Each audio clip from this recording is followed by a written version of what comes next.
What is going on, everybody? My name is Ciara Lawler. Welcome to another week of Movie Mondays. This is the Heroes for Hire podcast. We are back again talking all the week's movie news, entertainment news, and just generally having a bit of a chit-chat about everything to do with film. As always, I am joined by my partner in crime, Mr. Shaun Meehan. Shaun, how is it going? I'm good, Connor. More like Smoothie Sundays, am I right? Why are you giving away all of our secrets? Just, I feel it's important to know because surely fucking, the X-Men movie will be announced tomorrow, knowing our luck. That we all, whenever we record early, we said it last week as well. We've decided a new thing that we might start recording a day earlier, and I feel like we do this with such pessimism that we will be caught out. Yeah, and then we're automatically a week behind. Everyone hates the podcast. We have to stop doing this, and we die destitute. And that was going to happen anyway, but now we have to die with a bad podcast. That's true. Again. But look, again. But look, it's Mother's Day as well. Yeah. So happy birthday to all the mothers out there. I'm not sure how Mother's Day works. Do you think they were all born on the same day? Yeah, all mums are friends, aren't they? Oh, Lord. Okay. And all teachers live in the school. Okay, Shaun. So this week is a pretty big week because on Thursday we have the Snyder Cut being released. Indeed. And on Friday Falcon and Winter Soldier gets released on Disney+. So what this week has, from my point of view, assembling this news, it was just a lot of teasers, a lot of pumping up the stuff because it's coming out, so you gotta promote it. Yeah, and look, you made a promise to me last week, and I think, and the week before, and the week before that, and the month before, and the week before, and the year before, that was the last time we would ever talk about Zack Snyder news. Yes. And I've stuck to that ever since. That's true. He's a man of his word. He's a man of his word. I would never go back on my word, Shaun. What I said was, we will never talk about Zack Snyder news. Now, Zack Snyder's a different man. You misheard me when I said that. My famous selective deafness has struck again. So, but what we're starting with this week, Shaun, is not Zack Snyder or Zack Snyder or any of the Snyder family. We are starting with the Falcon and the Winter Soldier. They've released a featurette kind of thing and also 2 brand new clips ahead of the Disney Plus debut. It's just 2 small clips, but I felt like it was important to talk about because it kind of gives us a bit of a taster of what the series is going to be. Yeah, and what struck me about this is, if you remember when we were talking about when the WandaVision teaser and things came out, most of our excitement about the show was kind of devoted towards, I have no idea what this is going to be like. Whereas in this one, I'm like, holy shit, this cast has really good chemistry with each other. I want to see them interact more. And we've seen a lot of them already, so yeah, I think that's a very good example, just that we're kind of being dropped into this halfway through, so we already kind of know the basis of the friendship, we kind of already know where everyone stands, even Zemo, the villain, we know where he stands, we've seen him before, whereas at WandaVision it was all kind of brand new, and I think that kind of gives this an advantage on that, because Winter Soldier's already happened, and everyone loves Winter Soldier, and I think if this sticks along that same thought process, this could be a really, really good series because you already have the inbuilt audience already there. Yeah, and especially following on from Winter Soldier and Civil War as well. I'm really excited that I think we're going to see the fallout from everything that happened in Sokovia with this, because Zemo's whole thing is that his family was killed when Ultron smashed Sokovia into the earth. And then that's bit harsh of Ultron. Bit harsh, bit of a shit move. James Spader with the magnificent shithouse move, if you ask me. But it's just kind of said that it happened, and we never see oh hey, here's all these hundreds of thousands of displaced people who now don't have a country anymore. Yeah. So I think I'd love to, if this series went a bit more into oh no, here are the consequences of the Avengers fucking around with things. And I quite like I'm going to say we all here, but I really just mean me. I love when a villain makes sense, and I think a lot of people would agree with me. And so when Zemo's I hate the people that did this, you're kind of like, you know what? He, in a weird way, even if it's a fucked up plan and he's gone way too far, if you can see the fundamentals of where he's going when he goes down that path, you're kind of like a lot more sympathetic to what he's doing. Exactly, and Daniel Bruhl is like really good at conveying that, because you get the sense that like he doesn't care if there's, you know, superheroes, but they can't be allowed to just act independently, because people will die in that case. Like, now we are going a long way off what the two clips are. The two clips are just Sam and Bucky arguing, and you see them in the plane. It's kind of a bit of a more of expansion of that bit where it's like, what's the plan? Oh, there's no plan. The first of the clips I think is probably the better one. That is Sam and Bucky arguing about the big three. The big three, like the three threats that can ever happen in the MCU. And it's androids, aliens, and wizards. Yeah, and the contention of, is Doctor Strange a wizard? and then I like Bucky being like, I've read The Hobbit. I read it in 1937 when it came out. It came out. I'm an original nerd. Yeah. He's one of those people. But what do you think of the chemistry, even just in these short clips? Is this what you were expecting watching this show? I think it's more than I was expecting, because I thought this would just be kind of, you know, gruff army dudes being snarky to each other. But it looks much more like Hobbs and Shaw. Like a Hobbs and Shaw. But it seems much more like Sebastian Stan and Anthony Mackie conversations that they have offset but filmed. Yeah, oh no, absolutely. And even like in the featurette that they released, I think it's Sebastian Stan is like, he's like a fly at your house and he just kind of won't go away and he's just buzzing around you. And if you've ever seen Anthony Mackie and Sebastian Stan on the press tour, like, they are very much just taking the piss out of each other. And I think once you have that chemistry in real life, it's so easy for them to just transfer it over to this series and make it immediately better.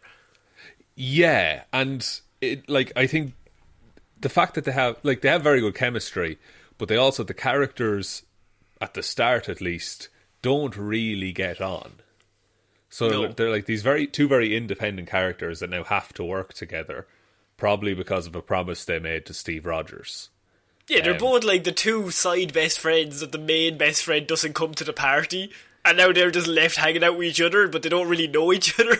Yeah, they don't know if they like each other, but they're just like, I mean, I get on with your friend, so we should get on. It's like his friend from work at his birthday party and his friend from when he was a kid both meet up, and he's still friends with both of them, but they meet up and they have nothing in common other than this one man that they both know. Yeah, it's this weird link that connects them. The other clip was the jumping out of the plane, and Sebastian Stan just give it out. Yeah, and I love that Sebastian Stan is... I hope they lean into the fact that he's 120 years old or whatever he is. He's just too old for this shit. He's just a grumpy old man. He's been through so many wars. And he has no arm. He's just so sad. That's one thing I love as well. There's one clip where Falcon is just like, why didn't you use the metal arm? And Bucky just says, I'm right-handed. I think that these two clips, I mean, this show is coming out on Friday and I'm very much looking forward to it. Do you see this being better or worse than WandaVision? Now, no spoilers for WandaVision. No spoilers for WandaVision.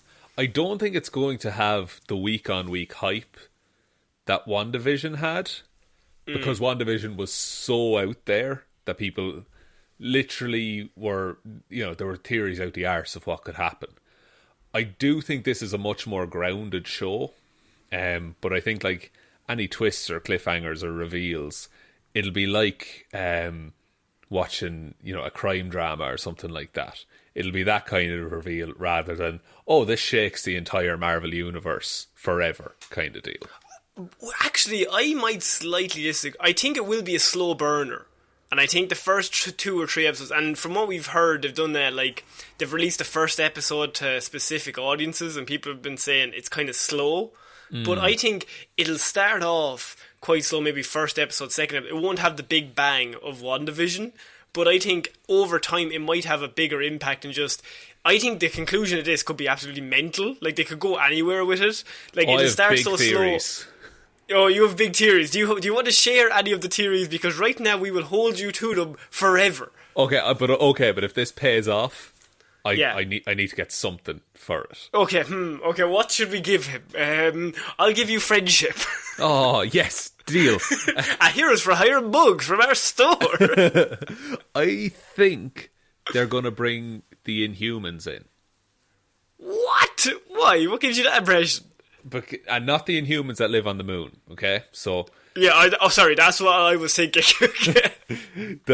So, after Falcon and Winter Soldier, one of the upcoming Marvel series would be Ms. Marvel, featuring Kamala Khan, who is in the Marvel comic universe an Inhuman.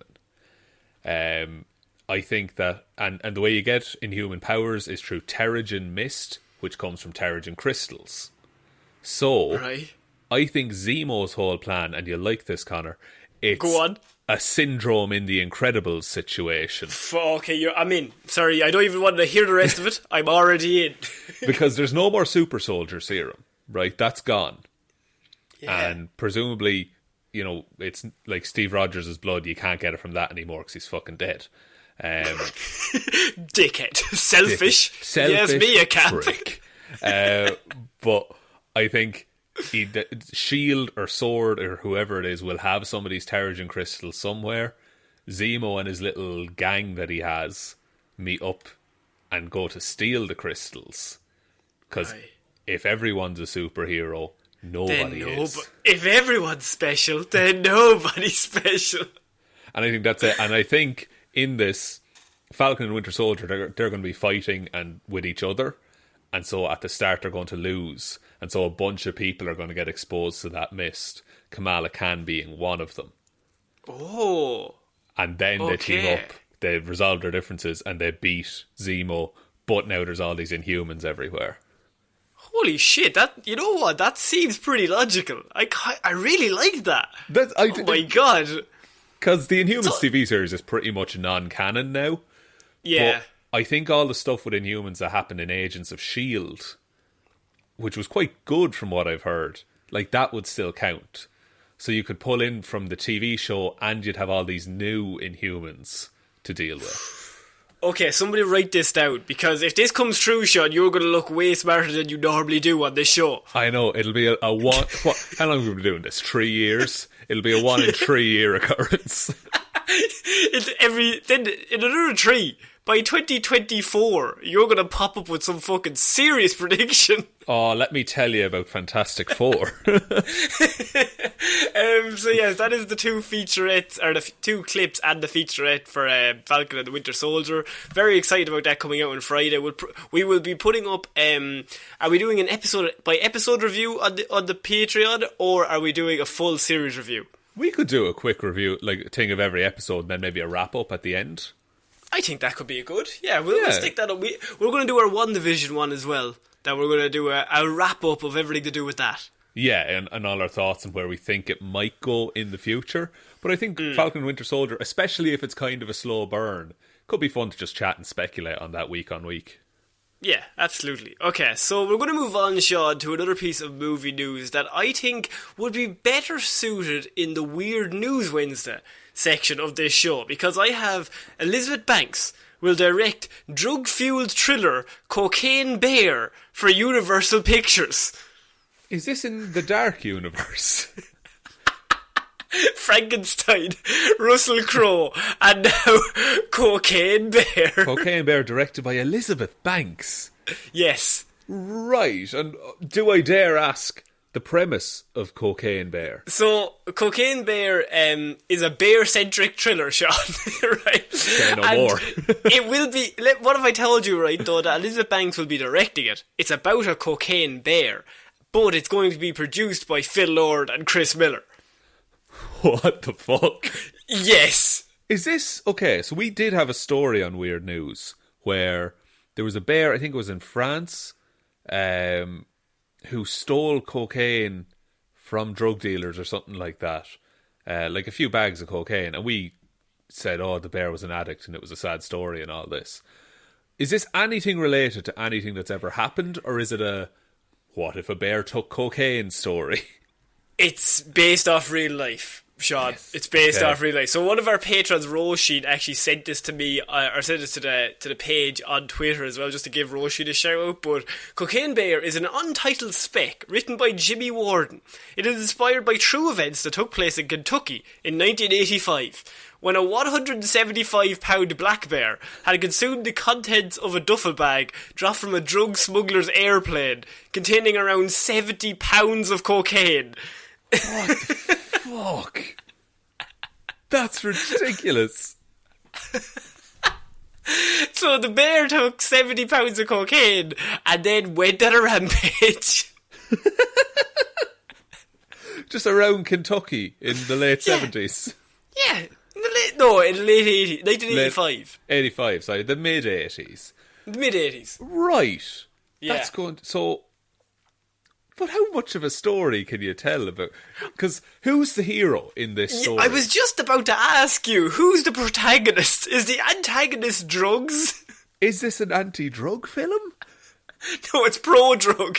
Because he's the worst crack ever before after cocaine. He wants to do everything. He wants to do all of his hobbies at once. Unless it's like, okay, so thinking about how you could do it, you could do it that it's like, you're out in the woods, and as we all know, with a black bear, that's the one where you fight back, and you try to make a move against the bear to attack him, uppercut him, straight uppercut to the bear. Strike to the kneecap, uppercut, roundhouse. He unsteadies him first. That's evil.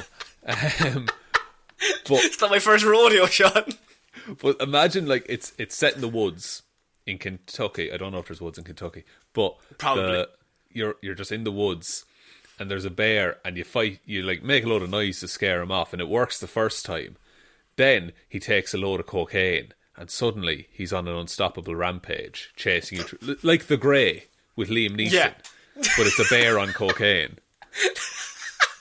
I want Liam Neeson to be the lead actor in this. That would and he be sees great. the bear and he just rolls his eyes like, for fuck's sake, not This again. starts taping a knife to his hand. The dude who wrote this, who's writing this, by the way, he was a production assistant on 21 Jump Street. No way! That Yeah. makes sense. Is there going to be a scene where this bear is over the toilet trying to throw up so that he doesn't get caught with drugs? Has to be there somewhere.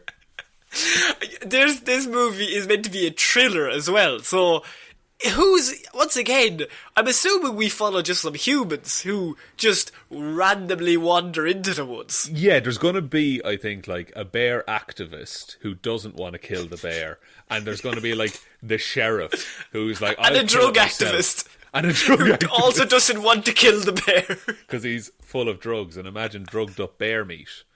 Don't waste the drugs, man. At least wait till he comes down from the high. I'm gonna like look into this because that's a wild story that happened. I do think this movie's either going to be amazing or terrible, though. I don't think it's going to be grand. I think it's either going to be absolute dog shit or Oscar worthy. I'd see. Here's the thing. I would normally say dog shit, right? Just straight Yeah. up. Cocaine Bear. It seems like a very low budget movie. Who cares? Elizabeth Banks directing it, Lord and Miller producing it, is giving me weird vibes of, are they going for this? Are they going to make it good? I hope they do, because as we've always said, any story can work once you make it work. Like, put the time and effort into it. I don't know if this will work. What about Robbie Williams as a CGI monkey? I have decided that's not going to work. I'd also just like to give a shout out to Michelle Debkazak of mentalfloss.com, who wrote an article about this entitled Pablo Escobar. When she wrote that, she fist pumped and went, we're going to fucking take lunch, boys. I'm gone for the day, lads. I am taking a long weekend It was for like, myself. it was 9:07 a.m. She just stood up from the desk. Fuck all y'all, I'm going home. There's no need. Okay, can I just give a quick summary of the story of the bear? Go for it. Right, okay. So, there was a kingpin of a drug smuggling ring, right? And I think what the goal is that the cocaine fell out of the plane, out of a plane. The bear got it, and then they were hoping that the bear, like the drug smuggling ring, would do an exchange. Look, no harm, man. Just leave it on the bench and walk away. I think they were saying, like, okay, well, look at where the bear goes, and hopefully, like, if the drug smuggling ring comes back to look for the cocaine, we'll find them. So it's this weird case of you're kind of in, like, you're in collaboration with a drugged up bear to catch which is the worst collaborator. A collaborator you can't trust, Shaun. No, look, he's a wild card. I'm not sure I'm glad he's in our deck. No. It's like, can we trust Cocaine Johnny? I think we'll get through to Cocaine Johnny faster than Cocaine Bear. Yeah, I feel Cocaine Johnny can be reasoned with. You can give him more cocaine, but the bear doesn't know what the fuck is happening. No, the bear doesn't know what he wants right now. He just wants a sleep, but also to run very fast. You couldn't catch a bear, no matter how. If a cocaine took a bear, if a bear took cocaine, that bear is unstoppable for I would say a period of about half an hour to an hour. It's like, I'm imagining, the end of Logan, where he takes the drug and runs into the forest. That's what the bear is. That's what the bear's up to. So I think the question becomes, how does Elizabeth Banks or Lorna Miller, how do any of them turn this around into a movie we want to see? Yeah, and playing it straight as well. Like, it doesn't sound like a comedy thriller. It sounds like an actual, like, honest-to-God thriller. Which I think you lean into the fact that that's a terrifying concept of a bear on cocaine chasing you. You don't see that many movies where, like, the bear is the villain. So there's, like, a group of people stuck in the woods and the bear is the one taking them out. Yeah, the one I know, like, The Revenant, obviously. Okay, well, yeah. Yeah, but I think that's the only one. Leo took that and said, we're copywriting that. Nobody else gets to crawl inside a bear. Do you think they'll use the Revenant bear technology that they have? Because that was a good-looking bear. I think if they don't cast Leo in this, I think they're missing out as well. Leo and Liam Neeson have to be the two leads, and they're just like, for fuck's sake. What if Cocaine Bear is somehow like an Oscar nom? Wouldn't that be wild? Like, it's like the Jojo Rabbit. Like, no one expected it, but it's there. You know what? I think it could work. I think I would give this Oscars if this was so good, or so bad that it was good. It's such a mad story that if you can make it any sort of way good, I think you deserve some award. Yeah, because it's way harder to make this good than it is like, it's a story about a war. Like, war is interesting and war is like, there's complex things you can go through. This is just a bear on cocaine and you have to. And how do you get into the psychology of the bear? How do we know what he's thinking? He's just on cocaine. He's just on cocaine. No one's ever studied a bear on cocaine. Well, probably during this event they studied a bear on cocaine. He introduced like a bear family and he goes home and his wife is there like, were you on the cocaine again? He's like, no, I'm not on the cocaine again. We're trying to look after my son all day and you were gone doing cocaine. Bring in a bit of emotional element in. Yeah, I think so. And then what if I have it, the Joker? For bits. Similar to what I was thinking. Go on. It's a gritty live action reboot of Goldilocks and the Three Bears. But it's a crack den. And Goldilocks turns out like, this bed is fairly shit. Oh wait, no. Oh, it just has a load of cocaine underneath it. Oh, that's just syringes. Fuck, that was uncomfortable. Well, this is just right. Every bed seems more and more comfy the more syringes she lies on. Yeah. It's like, ooh, this one feels like I'm floating. This porridge is powdery. This is weird. That's a ludicrous idea. I really hope it works. I think we will keep you updated on Cocaine Bear the movie, because I feel like this is a movie that's right up our street, and it has Lord and Miller, has Elizabeth Banks, it has a Cocaine Bear. What more do you need? What's not to love? What's not to love? I will option that film for $200 million right now. Two? Just whoever'll have it. Just me. Just in my own house. Steven Spielberg. Are you busy? James Cameron, stop making Avatar sequels. Make a bear movie. No, just stop making avatars. We're not even going to give him the bear thing. Just stop. Here's $200 million. Stop. Okay, Shaun, we're going to move on from the bear to... I'm going to say a rumour. And I don't want you to get your hopes up, because this is a Star Wars rumour about something I think is pretty big. God. But I could only find this rumour on one website. Okay, so when journalists say get multiple sources, you hear, oh, that would be nice. I just think, I read it and I thought, oh, that might be really cool. But then I couldn't confirm it on multiple sources. So you let me know. I'm going to tell you what it says, and you let me know how you feel about it. Because the news is Luke Skywalker series being planned for Disney Plus. My God. Interesting. Now you realise why I threw it in. Interesting. Okay. I'm trying to decide whether it's a good or a bad idea. I think it might work if it's real. And let's just go, for the sake of a discussion, we'll say that this is happening. Yeah, let's just, for the fact of just the news report itself, it is a rumour, that's why I wanted to stress this. It's hearsay, someone could have just made this up, it's the internet, but there's rumblings that there's a Luke Skywalker series being planned, and I felt like I could bring that news to you, and even if it is a rumour, we can kind of divulge to see if that's a good or a bad idea. Exactly, and I'm just going to put a statement out there. If anyone hasn't seen the end of Mandalorian Season 2, maybe I might spoil some of it, but also, it's been out a while. Connor, I think you've not seen it, but do you care? Oh, I've seen it. I know what you're talking about. Oh, grand, yeah. Perfect. Okay, I don't think they should do a weird CGI de-aged Luke Skywalker. No Mark Hamill. I think... But if you don't do Mark Hamill, who do you do it with? Sebastian Stan. Fuck, you're dead right. You're dead right. Tell me I'm wrong. Because they are the same. They're the same person. They're the exact same face. Someone deep-faked Sebastian Stan onto Luke Skywalker, and it just looks like Luke Skywalker. Interesting. Also, this is said that it would be set sometime following the events of Return of the Jedi. So like setting up the Jedi Academy and everything like that. Yeah, so it's about the time.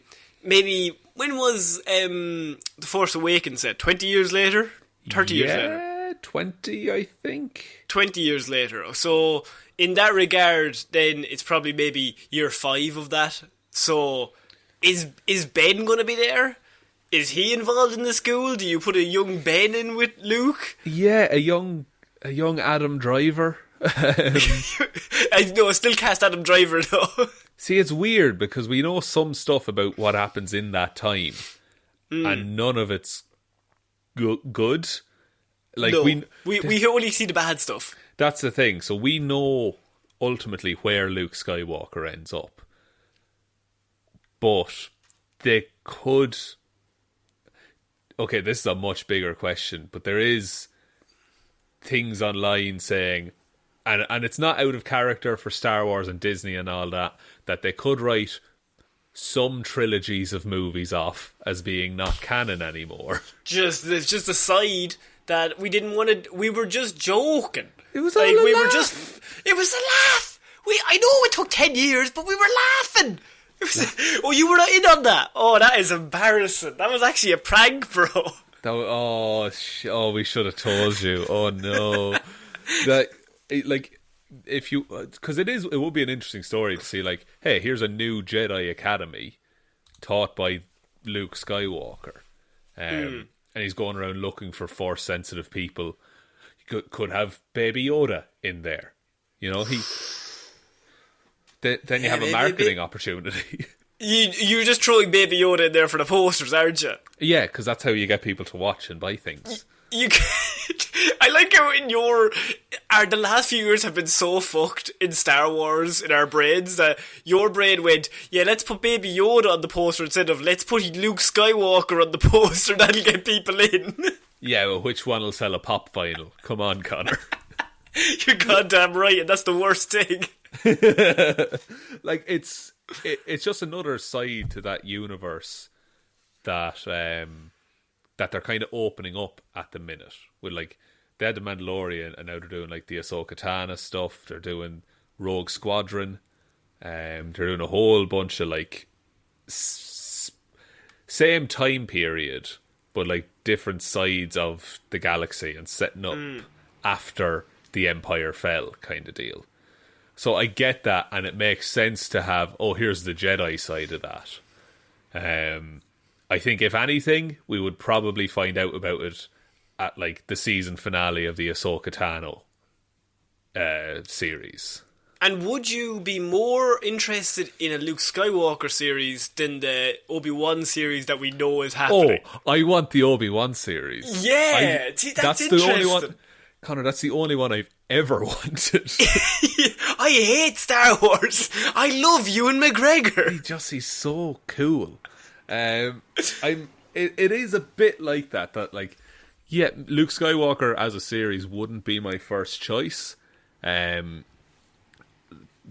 think because we know how he ends up, and we know also that Mark Hamill doesn't like the Luke Skywalker that we saw in the most recent trilogy.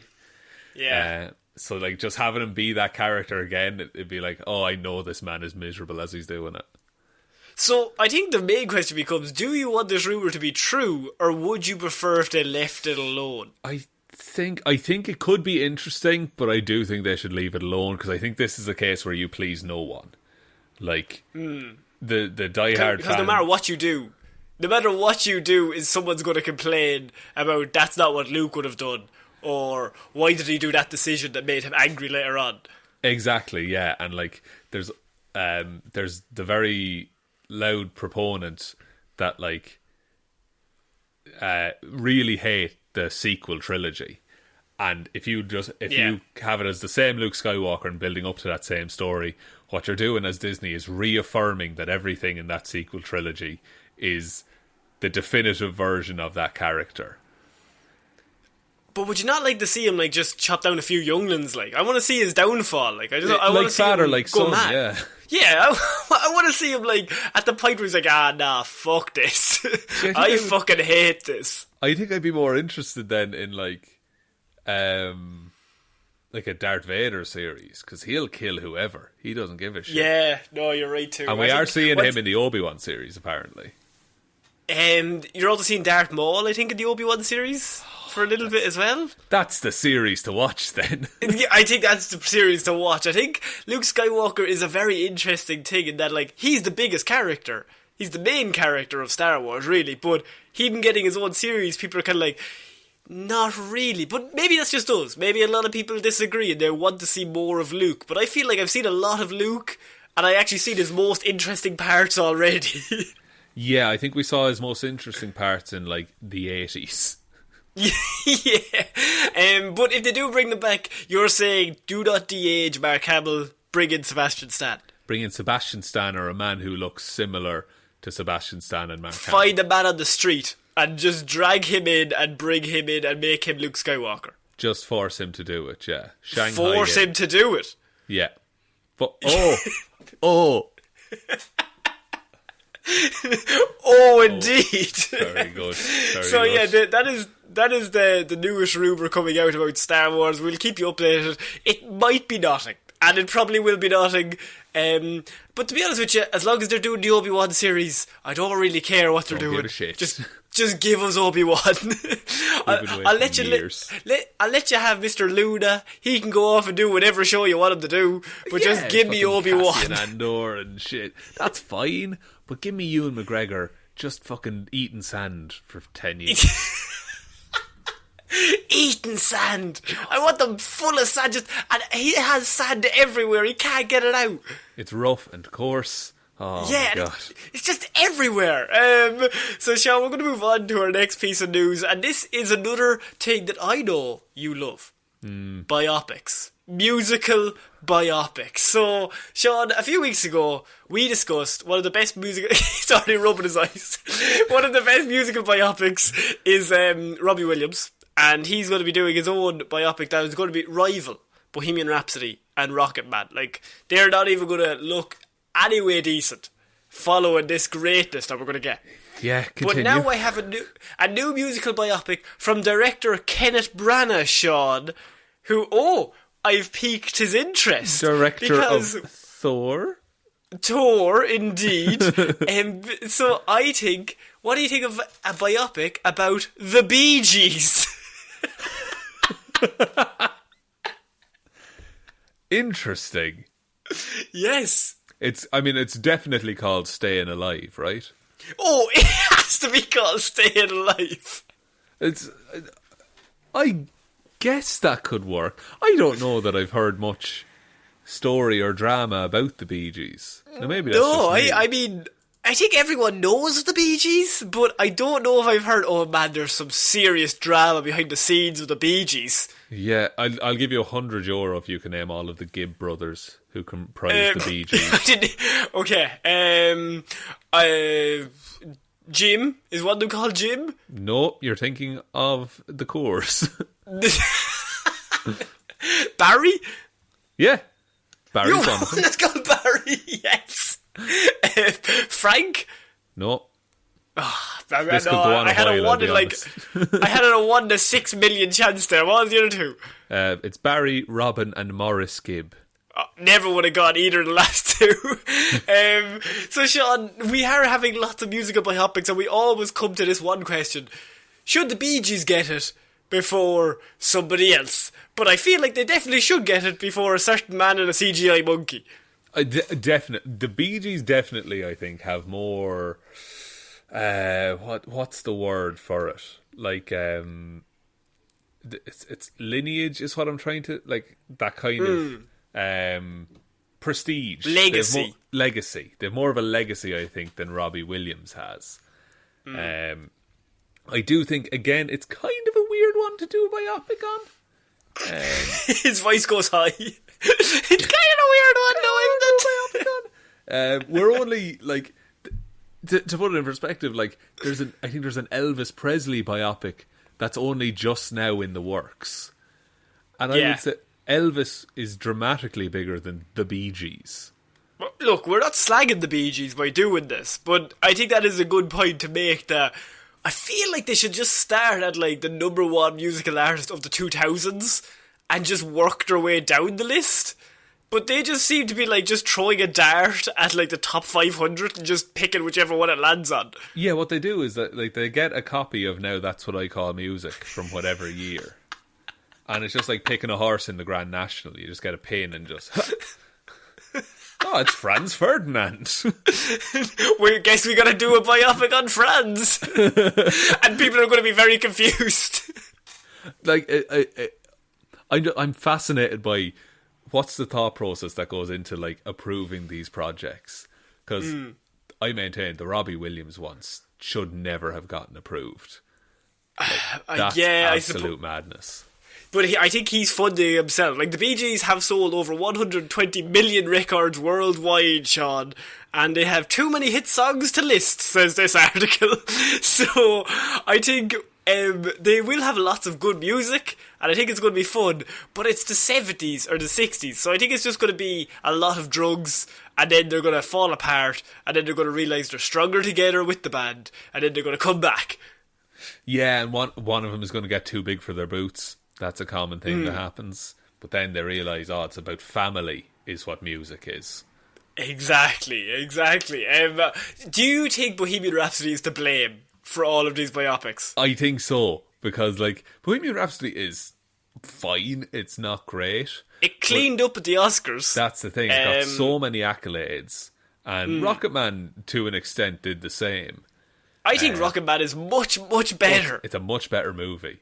It's absolutely a better movie. It just came a year after, and Bohemian Rhapsody and Rami Malek won the Oscar, and they cleaned up, and they made like nearly $1 billion doing Bohemian Rhapsody, and then Rocket Man was kind of seen as, that's just another one. So, but Taron Egerton, I think, is better in Rocket Man than Rami Malek. And Rami Malek is pretty good in Bohemian Rhapsody, but I think that movie is a much less movie. A lesser movie, anyway. It's a very like surface level biopic as well. It doesn't really go into a whole lot of the shit that went on. I do think that, like, because we've been global bastarded for the last 12 months, what I think is happening is a load of, like, directors and screenwriters are, like, listening to a lot of their old music and looking into the history of the bands and being like, oh, there's a story here somewhere, and they're just giving it a go. I think that like, because people have more time to look into these things, that's why they're being made. Off the back of very successful and well-performing biopics done in the last 2 years. What musician or band do you want a biopic of? Fall Out Boy. that is so perfectly like you grew up in 2005. You're just like, yeah, no, biopic of Fall Out Boy. Yeah, the coolest and greatest band of all time, yeah. Yeah, no, I wouldn't disagree with you. Disagree with you. Failing that, Green Day. I'd take a Paramore one. I would take a Paramore one if they wanted to. There's drama in the Paramore one. There's a bit of drama. You get loads of drama in the Paramore. There's no drama in Fall Out Boy. No. What are they, all friends or something? Gross. I want one of McFly. Give me a McFly biopic. And then you have a Busted biopic. Oh, and shit. Then the trilogy comes together. The McBusted biopic. I just think that I like how we just selected some of the worst choices for biopics back to back. But, like, what can you do? I think it's a case of someone grows up in a certain area and you're like, yeah, I'm just going to do a biopic on them. But as we said, I think there should be a list of biggest. I think Elvis, Johnny Cash has gotten one. Queen got one. I agree with the Queen one. They're pretty big. Elton John, he's like the right level of massive. I think that there's a lot more stars that are along that level before you get to Robbie Williams and the Bee Gees. Yeah, there's a whole other class of performer that exists in there. Is there a Bob Dylan biopic? Oh God, I don't know. I don't know. Bob. If not, someone's going to make one eventually. Oh yeah. Timothy Chalamet is going to play him. Boom! Timothy's in a James Mangold directed biopic. Fuck, I'm kind of interested. That's quite good, actually. There's so many of these biopics lined up for the next 5 years that I think they're going to cover all of music. Yeah, there's definitely a Bowie one in the works, and it's going to be. Oh, yeah, the Bowie one is. Yeah, the Bowie one is in the works. Yeah, they're already working on that. Right, this is going to be a weird couple of years for, like, movie releases. It's literally because of Bohemian Rhapsody that came out in 2018. So 2021. This is like, you see the success, then you have the year of the global bastard. Like, last year, all these projects were kind of being greenlit, because everyone was kind of like, Jesus, Rocket Man and Bohemian Rhapsody, they made 800 million. Every studio was like, who do we know that does music? Does anyone know any musicians? We'll do a biopic on them. Yeah, like, that's the new superhero movie, is the biopic. Yeah. Look, what can we do? We'll keep you updated, but the Bee Gees are getting one, and it's got to be called Staying Alive, because if it's not, they're missing out completely. It's called Tragedy. Oh, we fucked up, boss. You are going to be mad at us. So, we're moving on to, Shaun, I think, a piece of news that you're going to love. Now, we discussed a little bit about them earlier on. It was a name drop, but I have the news that there's going to be more Hobbs and Shaw sequels and multiple Fast and Furious spin-offs are coming, confirms producer. Right, okay, so didn't Hobbs and Shaw perform, like, middling when it came out? It did quite well. I wouldn't say middling. Like, it made, I don't know how much, 600, 700 million? But, like, for The Rock, like, it has The Rock and Jason Statham. That's pretty good. Fair, and it does have a built-in fan base there. Yeah. I didn't see Hobbs and Shaw. Did they leave it open-ended enough to do a sequel? I think all of these movies are always open-ended enough to do a sequel, because otherwise, why would they do it? There's been 9 Fast and Furious movies, and they're still coming. And they're still coming. So, well, 8 actually. Are they bringing 9 and 10 out back to back? So you have Hobbs and Shaw. There's going to be sequels to that, which I think we kind of expected. But now the news is that, like, they told us number 10 was going to be the last Fast and Furious movie, which is technically correct. But this says there's going to be more spin-offs. So they were kind of like, it's the last of that series. Yeah, but now we've got all these other spin-offs that we can do. Like, yeah, I think they might have lied to us. Yeah, I think pretty much any character in those movies could have their own side series built around them. Like, you have the Hobbs and Shaw as being like the odd couple, buddy cop, fucking international cyber crime fighters or whatever they were in that movie. Would you like to watch Tyrese Gibson get his own spin-off? I think so. The whole movie is him going, no, I'm not doing anything crazy, I'm sitting here, this is ridiculous, and there's nobody to talk him out of it, so he doesn't actually move. But you could absolutely as well just have you just have a movie series called Tokyo Drift, and it's just Fast and Furious but set in Japan. Oh yeah, absolutely. I mean, I think they kind of tried that already, and they could just go back to Tokyo Drift 2, 3, 4, 5 and just keep going. Yeah, and Han is back now. Somehow. Let's not talk about it. You know the way I've seen the second half of Tokyo Drift? Yeah, that's pretty good. That's pretty good. And Jason Statham killed him. He did. That's going to be awkward. Unless That's good. Hobbs and Shaw, Tokyo Drift mash up. Yeah, they mesh up together, and Shaw has to basically come to terms with the fact that he's a bit of an idiot. And I'm honestly, like, that's my bad. That is my bad that I killed you. But now that we're back, both alive, we can get on the good foot. Yeah, let's just drive fam, la familia, La familia.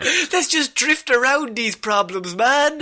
Why don't we just drift Tokyo, drift around them? Just solve all our problems with drift. Do you think that people want more Hobbs and Shaw and more Fast and Furious? They do make a lot of money. They do, and I do think they are these, like, they're like event films in a way. That it's just like, oh, let's go see what the new stunt is in Fast and Furious. There was that Super Bowl trailer that they had recently, and that got a whole bunch of traction just for being a car stunt. So I do think there is an audience for them, and as long as they keep making money, even if it's not, the regular crew of Fast and Furious, there'll be some kind of big scale, ridiculous car movie coming out. I just want Ludacris and Tyrese Gibson to get their own series, but they don't commit any massive things because they don't want to be involved in that life. And they just are two very calm guys who are just like, you know what, we don't need to rob the bank. I'll make my money the proper way. I'm going to get a job. I have an interview tomorrow, and then it's like this whole preparation deal. What if they became Uber drivers? That is 100% going to happen. I'm telling you now, in about 10 years, they're going to reboot Fast and Furious. It'll be Fast and Furious 11. And you'll have to re-team up everyone. Vin Diesel will go around and have to get the crew back together. Yes. And somebody's going to be a taxi driver. Yeah, that's absolutely going to happen. And it'll be Tyrese Gibson. And his character will be a taxi driver, and he's just stressed because he's always getting shouted at by everyone because he's the comedy guy. And the whole thing is like they hire him to, like, he's the main getaway driver from the bank job or robbing the International Space Station or whatever the fuck they're doing at that point. Yeah, obviously just rob the International Space Station. You know how it is. But his whole thing is that even when he's driving away, he puts the meter on. And he's turning around to Hobbs. This is going to cost you big time, man. When I'm driving in space, it goes up on the weekends. I'm just telling you. I just want you to know. This is like outside of the city prices. Come on. I got to get back for a tree. I clog off a tree. I got to go home. I have an airport run. So yeah, they are going to be doing more Hobbs and Shaw and more Fast and Furious spin-offs. I'm very interested to see what characters get a spin-off. They've already done Hobbs and Shaw, who I would say are the most interesting. I don't think Vinny Diesel holds up in a spin-off. Michelle Rodriguez, maybe. Tyrese Gibson, no. Ludacris, no. I don't think anyone does other than Hobbs and Shaw. Yeah, and I think that's... Unless they introduce new characters, I guess. But then you're great. just... 9 in. Then you're just making, like... The next Fast and Furious is just a trailer for the spin-off at that point. Oh yeah, that'll be good. That's how you make the most money. That's what people love to see in their media. They do. Okay, so Shaun, unfortunately, we are going to have to end Movie Mondays this week. Okay, with some big thanks news. everyone for listening. No. I have Zack Snyder news. You forgot about him. I did. You did. Mr. Zack Snyder, his Justice League is coming out this Thursday. It's a pretty big deal, Shaun. We've been talking about it for quite a few months. And so in preparation for that, he has released a few teaser trailers. And so last week we discussed Batman and Superman. Wonder Woman and Aquaman have since had ones, but we're not going to discuss them. They're kind of fine. What we're going to discuss is they released a Darkseid one, they released a Cyborg one, and they released a Flash one, which are kind of 3 characters that we didn't really see much of in the first Justice League. Shaun, I'd like to start with the Darkseid one. What did you think of this teaser trailer? Right, okay, for being a Darkseid teaser, there's an awful lot of Steppenwolf in there, isn't there? Well, that's because he's the villain of the movie, Shaun. That's true, and Darkseid is barely in the movie at all, I would say. But we do get to see him using his lasers. Yeah, about those lasers. Are they good? Like... Well, like, not for the person at the other end. No, not at all. But, like, is that, like, the comic... what am I going to say? Does he have lasers that work exactly like that in the comics, or is that just a Zack Snyder thing? No, that's his actual... that's one of Darkseid's powers.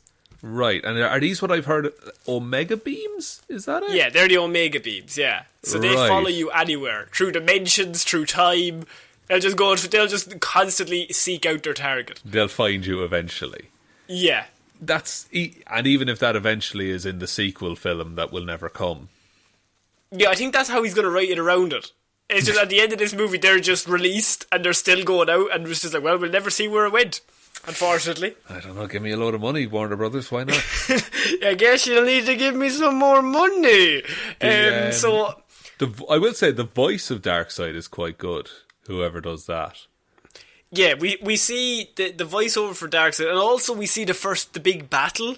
So the first war for Earth. Yes, that we kind of... we have seen that. We've seen a little bit of it, but it's all of like Earth's heroes come together to defeat him the first time he comes to try and take over the world. Yeah, I think in the first one we saw it when Wonder Woman was like explaining the concept of mother boxes. She was like, oh, there's this big battle, and we saw the Green Lanterns and all the Amazonians and everything like that. Do you think that will get more play in this film? Like that will be an actual like set piece?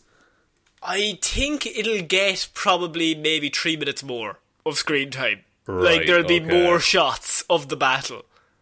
Because in the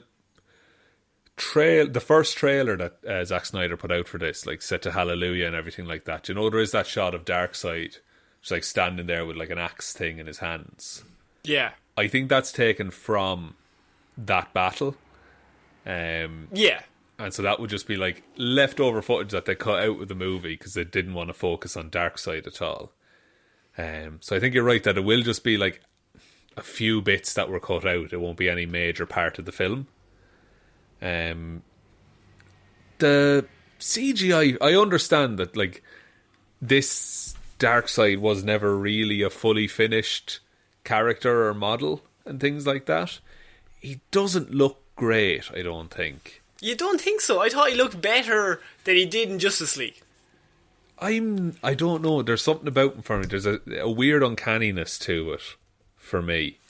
It's when he's morphing back in was the only part. You know, when he's like transporting back in, you see like bit by bit he forms. I felt like that was a bit iffy, but I'm not fully sure. Yeah, and I mean, look, I think we said it not too long ago on the show that there won't be very much Darkseid in this movie. It'll be the last 10 minutes. Yeah, and like fair enough if he's like the overarching villain, and there's meant to be this whole sense of dread about him. Like we see I know we're not talking about the Wonder Woman thing. We see she's looking through like the temple, and there's all these paintings and things of Darkseid, and it's to get this sense of doom building. But I don't think there's going to be any payoff for any of the Darkseid stuff in this movie. I think what'll happen is the first few minutes, or the first time we see Darkseid, it'll be Wonder Woman explaining that, like, oh, there was this big battle, we all fought him off, kind of thing. The second time we see him will be in the nightmare scene, where you even see it in this teaser trailer. You see Superman on his knees, and Darkseid's arm is on his shoulder, and so I think that'll be Superman succumbing to like the anti-life equation, and like him winning. And so he defeats Superman, and then he takes over the Earth. And actually, in this trailer, you see Joker, and you also see Deathstroke. And I think it'll be a case of, it could be a scenario where either Joker is delighted because the Earth has been destroyed, and he's very happy, or you could do an even more interesting thing, which I don't know if they'll do, whereas Joker and Deathstroke join with Batman to try and take out Darkseid, kind of thing. Like the enemy of my enemy kind of deal. Yeah, like he's like, oh, he's tried to destroy the whole planet, and I'm one of the idiots who lives here.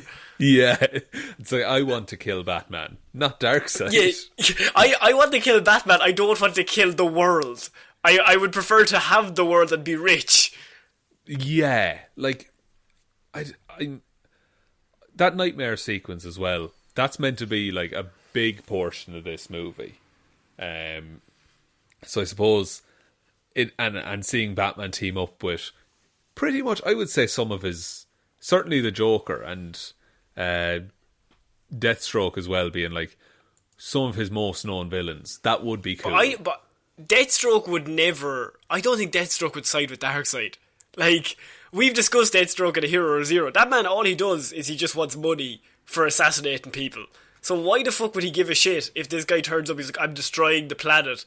Deathstroke, no matter who he is, would have this weird code of honour that's like, no, I get my money from these people that you're killing, so why that affects me? Yeah, that's how it affects me, not the fact that the planet would be gone.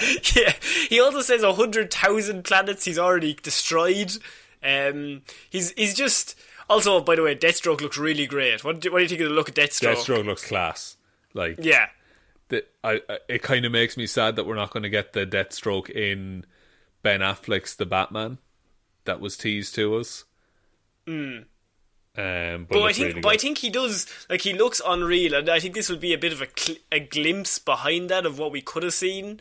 I definitely think Zack Snyder will be throwing a few scenes in here just to make him look good, because he threw him in at the end of the last one with Lex Luthor, so he wants him to be involved here somewhere. And I think even if it's just in a flashback, that could still be pretty cool. I just say with the nightmare sequence, I think that's where Joker will pop up. You see Darkseid, what it's like if he wins, and then we have to go back in time and we have to stop him, basically. So I think that's probably the only time we'll see him, or at the very, very end, it'll be a very Thanos thing where he's like, okay, I'll do it myself.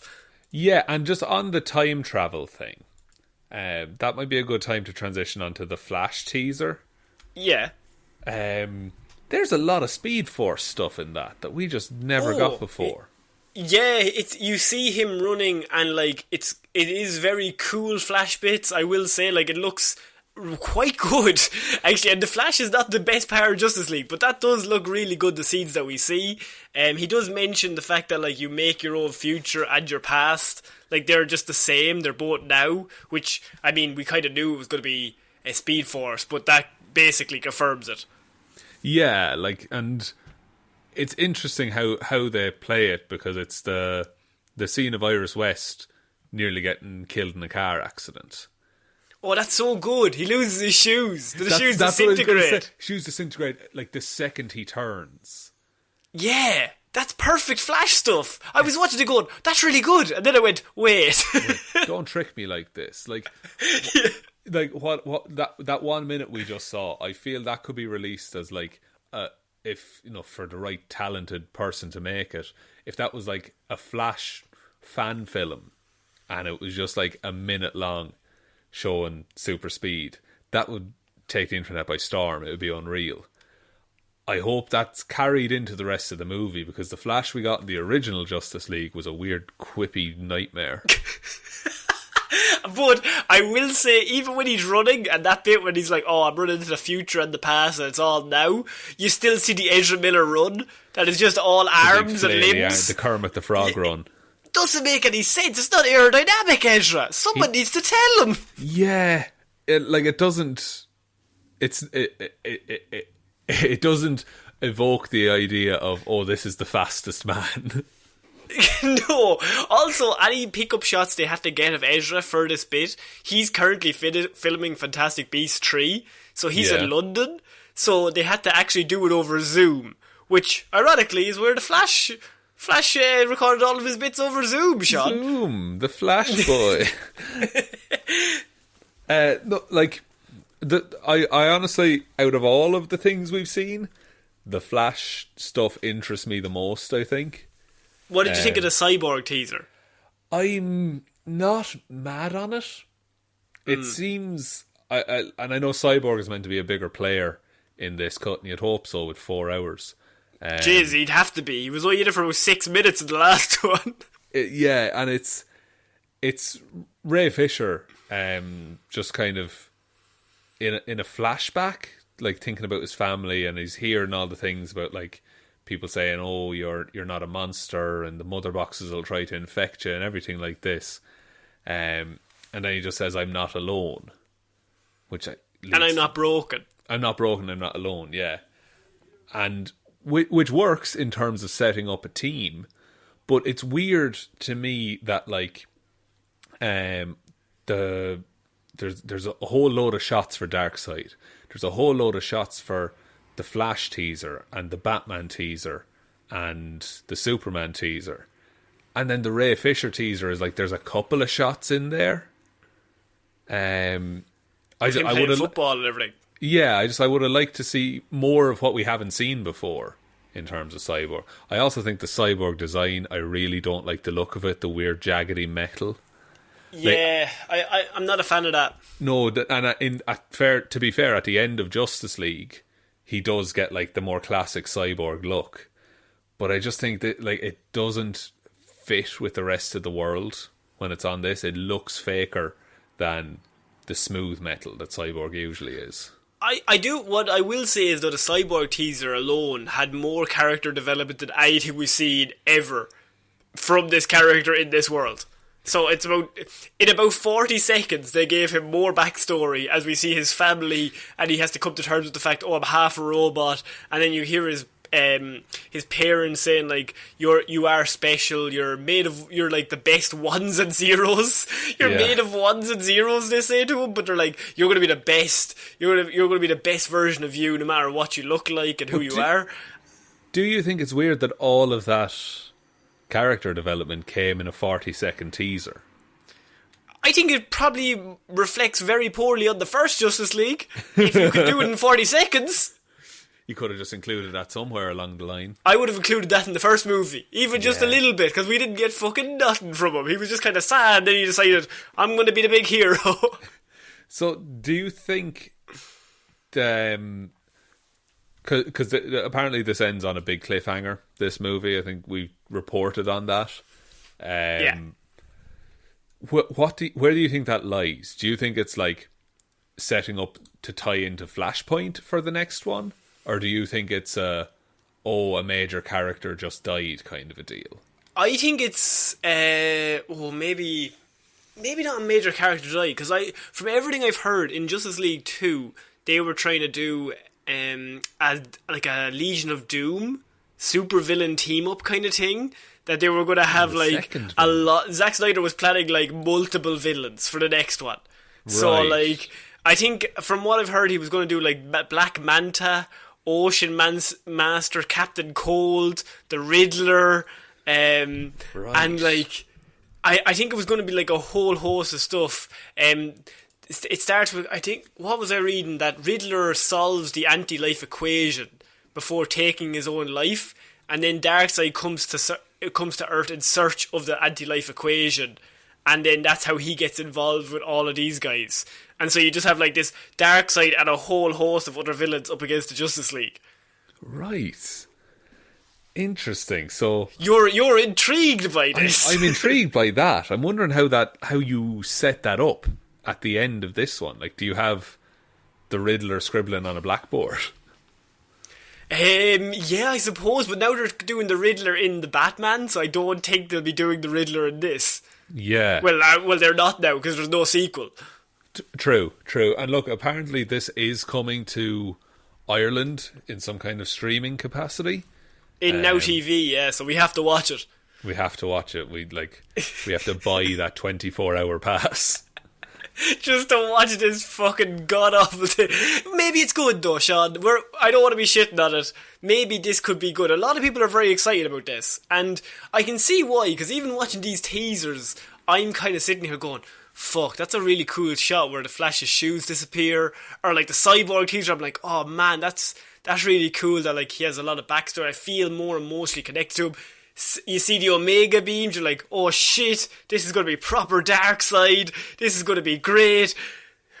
I don't want to get myself too pumped up though, Shaun, because I feel like we already know what's going to happen. Yeah, like fundamentally I think it will still be the same movie. Fair enough if there's some cool, like, very comic booky bits in it. That would be nice to see. But I think it's, at the end of the day, it's still going to be roughly the same Justice League as we already saw, I think. But I'd love to be wrong. We will watch it and we will have to do a review of it, because after all these teasers and months of news, I feel like at this stage, because it's coming out this week, I'm just kind of let's get to it. I just want to watch it and get it over and done with. Yeah, I think so, and we definitely will. I really wish it came out like, on the 17th, because we have that day off because of being Irish. Yes, that is our national privilege. That's our national privilege. So we could just take the day off and just sit in bed and watch Justice League. But no, we'll have to do it after work. No, I have to go drinking, and then I have to go after work. Go out on the tear with the lads.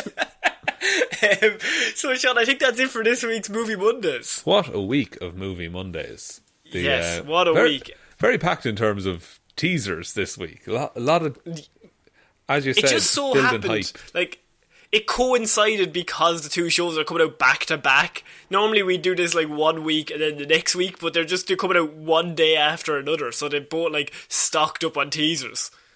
Yeah, and I suppose it's a good thing. As you said, we will be doing our Falcon and the Winter Soldier chats. We will also then be doing Zack Snyder's Justice League Boom! review. I'm all in! You're all in already. Excellent. I just think, from everything I've seen, Shaun, it's going to be really good. Okay, I'll believe you on that one. Yeah. Would you like me to take us out, Connor? Please. Perfect. So, thank you everyone for listening to this episode of Movie Mondays. We will be back on Wednesday with Weird News Wednesday, Friday with Hero Zero, and then next Monday with another episode of Movie Mondays.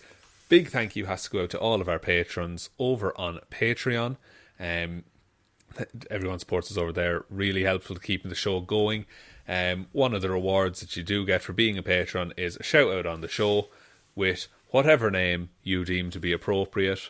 There was a small loophole discovered last week in that you can literally make me say a statement and it sounds like it's true. But I'll just crack on through some of these here.